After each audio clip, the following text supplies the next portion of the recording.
மாணவர்களே, உலோக அரிப்பு என்ற அலகின் தொடர்ச்சியை நாம் கற்க இருக்கின்றோம். நீங்கள் அன்றாட வாழ்வில் பெற்றுக்கொள்ளக்கூடிய அனுபவம் ஒன்றை நோக்குவோம். நாம் கத்தியினால் பல்வேறு வகையான பொருட்களையும் வெட்டுகின்றோம்.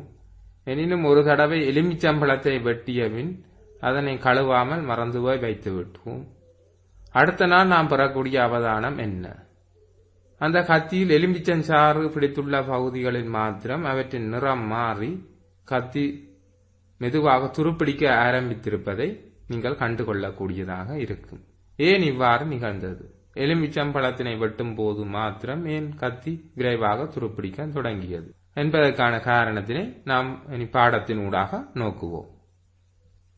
இவ்வலகை கற்பதன் மூலம் நீங்கள் துருப்பிடித்தலை தூண்டும் நிரோதிக்கும் காரணிகளையும் இரும்புடன் வேறு உலோகங்கள் தொடுகையில் இருக்கும் போது நடைபெறும் அயன் தாக்கங்களையும் இரும்பாலான பொருட்கள் துருப்பிடித்தலை தடுப்பதற்காக கையாளும் நடைமுறைகளையும் அறிந்து கொள்வீர்கள். துருப்பிடித்தலில் அமிலம் செல்வாக்கு செலுத்துவதனை கண்டறிதல். தேவையானவை கொதிகுழாய்கள், குளிர்நீர், தேங்காய் எண்ணெய், இரும்பு ஆணிகள், எலுமிச்சம்பழச்சாறு, ஐதான ஏச்சியல். அதற்கான படத்தினை காண்கிறீர்கள். ABC என 3 குழாய்கள் எடுக்கப்பட்டுள்ளது. A குழாயில் ஹைட்ரோகுளோரிக் அமிலம், B குழாயில் நீர், C குழாயில் எலுமிச்சம்பழச்சாறு இடப்பட்டுள்ளது. நாகப்பூச்சி பூசாத ஆணிகள் 3 3 சோதனை குழாய்களின் உள்ளும் இடுங்கள். A குழாயில் ஐதான ஏச்சியல் அமிலம் கலக்கப்பட்ட நீர்க்கரைசலையும், B குழாயினுள் குளிர் நீரையும், C குழாயினுள் எலுமிச்சம்பழச்சாறு கலக்கப்பட்ட நீர்க்கரைசலையும் சேருங்கள். 3 குழாய்களையும் ஒரு நாள் வரை வைத்து அவதானியுங்கள். அவதானம்: ஹைட்ரோகுளோரிக் அமில நீர்க்கரைசல் மற்றும் எலுமிச்சம்பழச்சாறு கலக்கப்பட்ட கரைசல் ஆகியவற்றை கொண்ட குழாய்களில் உள்ள இரும்பாணிகள் வேகமாக துருப்பிடித்திருந்தன. குளிர் நீர் இடப்பட்ட சோதனை குழாயில் உள்ள இரும்பாணி மெதுவாகவே துருப்பிடித்திருந்தது. எனவே A மற்றும் Cயினுள் உள்ள இரும்பாணிகள் வேகமாக துருப்பிடித்திருந்ததையும் Bயில் உள்ள ஆணி மெதுவாக துருப்பிடித்திருந்ததையும் நீங்கள் அவதானமாக பெற்றுக்கொள்ளலாம். எனவே இதிலிருந்து ஹைட்ரோகுளோரிக் அமிலம், எலுமிச்சம்பழச்சாறில் சித்திரிக் அமிலம் உள்ளது. எனவே இவை அமிலங்கள் உள்ள போது துருப்பிடித்தல் ஊக்குவிக்கப்படுகின்றது என முடிவுக்கு வரலாம். அடுத்ததாக நாம் துருப்பிடித்தலில் சோடியம் குளோரைடு நாம் பயன்படுத்துகின்ற கரியுப்பு செல்வாக்கு செலுத்துகின்றதா என கண்டறிதல். இதற்கு தேவையானவை கொதிகுழாய்கள், புதிய இரும்பாணிகள், NaCl. அதற்கான படத்தினை காண்கிறீர்கள். NaCl கரைக்கப்பட்டு B குழாயில் இடப்பட்டுள்ளது. அதனுள்ளும் ஆணி இடப்பட்டுள்ளது. அதே போன்று குளிர் நீர் இடப்பட்டுள்ளது A குழாயில். செய்முறை: இரும்பு ஆணிகளை எடுத்து நன்கு சுத்தப்படுத்துங்கள்.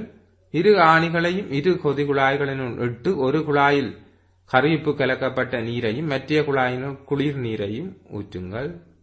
இரு குழாய்களையும் ஒரு நாள் வரை வைத்து அவதானியுங்கள். அவதானம்: ஏனுள் உள்ள இரும்பாணியை விட Bயினுள், அதாவது கரியுப்பு கரைசல் சோடியம் குளோரைடு கரைசல் கரைக்கப்பட்ட குழாயினுள் உள்ள ஆணி அதிகளவு துருப்பிடித்திருந்தது. எனவே இப்பரிசோதனையிலிருந்து NaCl துருப்பிடித்தல் வீதத்தை கூட்டுகின்றது என்ற முடிவுக்கு நாம் வரக்கூடியதாக இருக்கும். கடற்கரையில் உள்ள இரும்பினாலான ஜன்னல்கள், கதவுகள் காற்றில் உள்ள அதிக உப்புச்சரிவின் காரணமாக விரைவாக துருப்பிடிக்கின்றன. அதற்கான படங்களை நீங்கள் அவதானிக்கக்கூடியதாக இருக்கும். துருப்பிடித்தலில் காரம் செல்வாக்கு செலுத்துகின்றதா என கண்டறிதல். தேவையானவை கொதிகுழாய்கள், புதிய இரும்பாணிகள், சோடியம் ஹைட்ரோக்சைடு அதாவது கரைசல். அதனுள் ஒன்றினுள் சோடியம் ஹைட்ரோக்சைடு கரைசல் இடப்பட்டு புதிய ஆணி இடப்பட்டுள்ளது. மற்றது குளிர் நீரினுள் இடப்பட்டுள்ளது. இரு இரும்பு ஆணிகளை எடுத்து நன்கு சுத்தப்படுத்துங்கள். இரு ஆணிகளையும் இரு கொதிகுழாயினுள் இட்டு ஒரு குழாயினுள் NaOH கரைசலையும் மற்ற குழாயினுள் குளிர் நீரையும் ஊற்றுக. இரு குழாய்களையும் 2 நாள் வரை வைத்து அவதானியுங்கள். Aயினுள் உள்ள இரும்பாணி துருப்பிடித்திருந்தது. Bயினுள் உள்ள ஆணி துருப்பிடிக்க இல்லை. எனவே சோடியம் ஹைட்ரோக்சைடு அதாவது காரம் துருப்பிடித்தல் வீதத்தை குறைக்கின்றது. காரங்கள் துருப்பிடித்தலை நிரோதிக்கின்றன என்ற முடிவுக்கு பரிசோதனையிலிருந்து வரக்கூடியதாக இருக்கும். இரும்பு துருப்பிடித்தலை கட்டுப்படுத்த இரும்பு துருப்பிடித்தல் இரும்பு இலத்திரன்களை இழப்பதனாலும் ஆக்சிஜன் நீர் அவ்விலத்திரன்களை பெறுவதனாலும் ஏற்படுகின்றது என்பதனை கற்றுள்ளீர்கள். எனவே இரும்பு அனோட்டாக தொழிற்படுவதனாலேயே துருப்பிடிக்கின்றது. எனவே இரும்பை விட தாக்குறன் கூடிய உலோகத்துடன் தொடுப்பதால் இரும்பு கதோட்டாகவும் தாக்குறன் கூடிய உலோகம் அனோட்டாகவும் தொழிற்படும். இதனால் இரும்பு துருப்பிடிக்காமல் தடுக்கப்படுகின்றது. இது கதோட்டு பாதுகாப்பு எனப்படும். அதாவது இரும்புடன் நாம் தாக்குறன் கூடிய உலோகம் ஒன்றை நெருக்கமாக தொடுகையில் வைக்கும் போது அந்த தாக்குறன் கூடிய உலோகமே இலத்திரனை இழக்கும். எனவே அது ஒட்சியற்ற தாக்கம் நடைபெறும் இடமாக காணப்படுவதால் அவ்வுலோகம் அனோட்டாக தொழிற்படும். எனவே இலத்திரனை பெறுமிடமாக இரும்பு காணப்படும். இது கதோட்டாக தொழிற்படும். இரும்பு இழக்கின்ற இலத்திரன்களை வளி நீர் பெறுவதனை தடுப்பதன் மூலமும் இரும்பு மேலும் இலத்திரன்களை இழந்து துருப்பிடியாது தடுக்கப்படுகின்றது. இரும்பு துருப்பிடித்தலை கட்டுப்படுத்தும் முறைகள். அதாவது இரும்பு துருப்பிடித்தலை தடுப்பதற்காக இரும்பின் மீது நிறப்பூச்சு, கிரீஸ் அல்லது எண்ணெய் போன்றவை பூசப்படுகின்றது. இதன் மூலம் இரும்புடன் ஆக்சிஜன் நீர் தொடுகையுறுவது தவிர்க்கப்படுகின்றது. இரண்டாவதாக இரும்பின் மீது வெள்ளியம் பூசப்படுகின்றது. வெள்ளியம் பூசப்பட்ட பொருட்களின் படங்களையே நீங்கள் அவதானிக்கிறீர்கள். தகர பேணிகள், கம்பிகள் மற்றும் வாளிகள் போன்றவற்றுக்கு வெள்ளியம் பூசப்படுகின்றது. இதன் மூலம் இரும்புடன் ஆக்சிஜன் நீர் தொடுகையுறாது தவிர்க்கப்படுகின்றது. மூன்றாவதாக என்ன நடைபெறுகின்றது என்பதை அவதானியுங்கள். இங்கு நாகம் பூசப்படுவதை நீங்கள் அவதானிக்கக்கூடியதாக இருக்கும். இங்கு ஒரு கார் ஒன்று தயாரிக்கப்பட்டு நாக குளோரைடு கரைசலும் அமர்த்தப்படுகின்றது. இரும்பு பொருட்களுக்கு நாகப்பூச்சு பூசப்படுகின்றது. இது கல்வனைசு படுத்தல் எனப்படுகின்றது. வாளி, முட்கம்பிகள், கூரை, தகடு. அடுத்ததாக அதாவது உலோக தகடுகள் வைத்து இணைக்கப்படுவதனை நீங்கள் படத்தில் அவதானிக்கக்கூடியதாக இருக்கும். கடலில் பயணம் செய்யும் கப்பல்களின் மேற்தளத்தில் மெக்னீசியம் மற்றும் நாக அதாவது இரும்பை விட தாக்குறன் கூடிய உலோகங்கள் ஒட்டப்படுகின்றன. நாகப்பூச்சி கல்வனைசு படுத்தல் மற்றும் மெக்னீசியம் நாக உலோக தகடுகளை ஒட்டுதல் இவை இரும்பு கதோட்டாக தொழிற்படுவதால் கதோட்டு பாதுகாப்பு முறைகள் எனப்படும். இங்கு கதோட்டு பாதுகாப்பு முறையில் பொருளில் கீறல்கள் ஏற்பட்டாலும் துருப்பிடித்தல் நிகழாது. ஏனெனில் இரும்பு கதோட்டாகவே இருக்கும், இலத்திரனை இழக்க மாட்டாது. ஆயினும் நாம் கிரீஸ், பெயின் போன்றவற்றை பூசும் போது அவை அகற்றப்பட்டு வளி, நீர் ஆகியவற்றுடன் தொடுகையுற்றால் அங்கு துருப்பிடித்தல் நிகழும். எனவே கிரீஸ், பெயின் போன்றவை பூசுவதை விட நாகம், மெக்னீசியம் போன்றவற்றுடன் இணைத்தலோ அல்லது கல்பனைசு படுத்தலோ ஒரு இரும்பு துருப்பிடியாக தடுப்பதற்கான மிகச்சிறந்த வழியாக கொள்ளப்படுகின்றது. இரும்பு துருப்பிடித்தலில் உருவாகும் பெரஸ் மற்றும் ஐதரோட்சைட் அயன்களை இனங்காண்பதற்கான பரிசோதனை. இதற்கு பயன்படுபவை துருப்பிடித்த இரும்பு ஆணி, ஏகர், NaCl, பினோப்தலின் காட்டி, நீர், பொட்டாசியம் பெரிசயனேட்டு, பெக்டிக் கிண்ணம். இங்கு இரும்பு ஆணி ஒன்று போடப்பட்டுள்ளது. அதனுள் ஏகர் கரைசல் இடப்பட்டுள்ளது. தாக்கங்களும் காட்டப்பட்டுள்ளன. நாம் பரிசோதனையை நோக்குவோம். செய்முறை: சோடியம் குளோரைட், பினோப்தலின் காட்டி, பொட்டாசியம் பெரிசயனைட் என்பனவற்றை 25 சென்டிமீட்டர் கன நீருக்கு சேர்த்து அக்கரைசலை சூடாக்கி அதற்கு ஏகார் ஜெலி ஒரு தேக்கரண்டி சேர்த்து நன்கு கரையுங்கள். துருப்பிடித்த இரும்பாணியை பெக்டிக் கிண்ணத்தில் இட்டு அதனுள் ஏகாரை இடுங்கள்.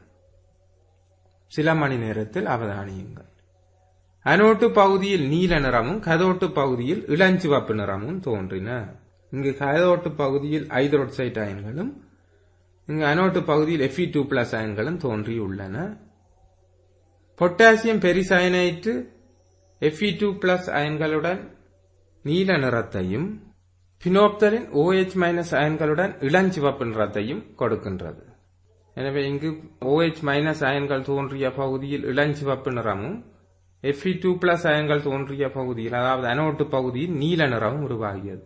எனவே Fe2+ அயன்களை இனங்காண்பதற்கு பொட்டாசியம் பெரிசயனைட்டும் OH- அயன்களை கார அயன்களை இனங்காண்பதற்கு பினோத்தலின் காட்டியும் பயன்படுத்தப்படுகின்றது. இங்கு ஏகா பயன்படுத்தப்பட்டுள்ளதால் இரு நிறங்களும் ஒன்றுடன் ஒன்று கலவாமல் தெளிவாக வேறு பிரித்து அறியக்கூடியதாகவும் அயன் பரிமாற்றம் நடைபெறக்கூடியதாகவும் இருக்கின்றது. இதற்காக அயன்களை உருவாக NaClலும் சிறிதளவு சேர்க்கப்படுகின்றது. இரும்பு துருப்பிடித்தலில் ஏனைய உலோகங்கள் செல்வாக்கு செலுத்துகின்றதா என கண்டறிதல். சுத்திகரிக்கப்பட்ட 5 இரும்பு அணிகள் ஏகார்ஜலி, NaCl, பினோத்தலின் காட்டி, பொட்டாசியம் பெரிசயனைட்டு, பெக்டிக் கிண்ணம் மற்றும் மெக்னீசியம், நாகம், செப்பு, ஈயம் உலோக நாடாக்கள், நீர்.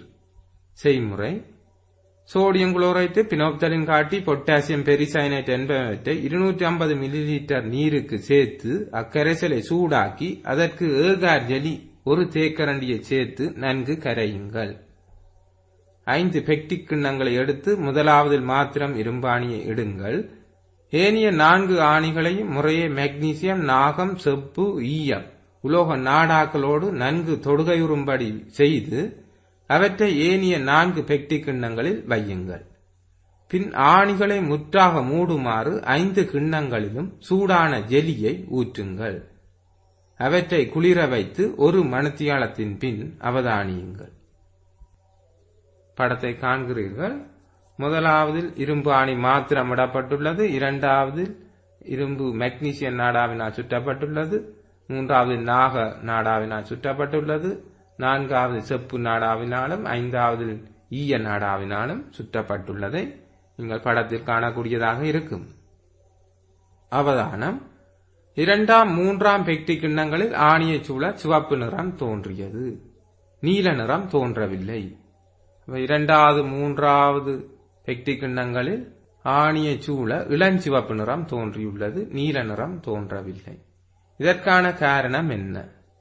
இங்கு இரும்பானது அதனை விட தாக்குரனில் மேலே உள்ள தாக்குரன் கூடிய மெக்னீசியம் மற்றும் நாக உலோகங்களுடன் தொடுக்கப்பட்டுள்ளது. எனவே இங்கு அனோட்டாக தொழிற்படுவது மெக்னீசியம், 3ஆவதில் அனோட்டாக தொழிற்படுவது நாகம். எனவே இரும்பு கதோட்டாக மாத்திரமே தொழிற்படும். எனவே இங்கு இலத்திரனை இழப்பது மெக்னீசியமும் 3ஆவதில் நாகம். எனவே இங்கு Fe2+ அயன்கள் தோன்றாது. எனவே நீல நிறம் தோன்றவில்லை. எனினும் மெக்னீசியம், நாகம் ஆகியவை இழக்கும் இலத்திரன்களை அங்கு தொடுகையிலுள்ள வளி, நீர் ஆகியன பெற்று OH- அயன்கள் உருவாகும். எனவே OH- அயன்கள் பினோத்தலினுடன் இளஞ்சிவப்பு நிறத்தை கொடுக்கும். ஆகவே 2வது 3வது பெக்டிக் கிண்ணங்களில் இளஞ்சிவப்பு நிறம் தோன்றியது. எனினும் 4வது 5வது பெக்டிக் கிண்ணங்களை நாம் நோக்கும் போது இங்கு இரும்பை விட தாக்குறன் குறைந்த உலோகங்களுடன் தொடுகையில் உள்ளது. அதாவது 4ஆவதில் செப்புடனும் 5ஆவதில் ஈயத்துடனும் தொடுகையில் உள்ளது. எனவே இங்கு நாம் நோக்கக்கூடியது என்னவெனில், இரும்பு தாக்குறன் கூடியதாக இவற்றில் ஒப்பீட்டளவில் காணப்படுவதால் இரும்பு இலத்திரனை இழக்கும், ஒட்சியேற்றம் அடையும். எனவே அப்பகுதி அனோட்டாக தொழிற்படும். ஆகவே இரும்பு ஆணியின் பகுதியில் Fe2+ அயன்கள் உருவாகும். அப்பகுதியில் நீல நிறம் தோன்றும்.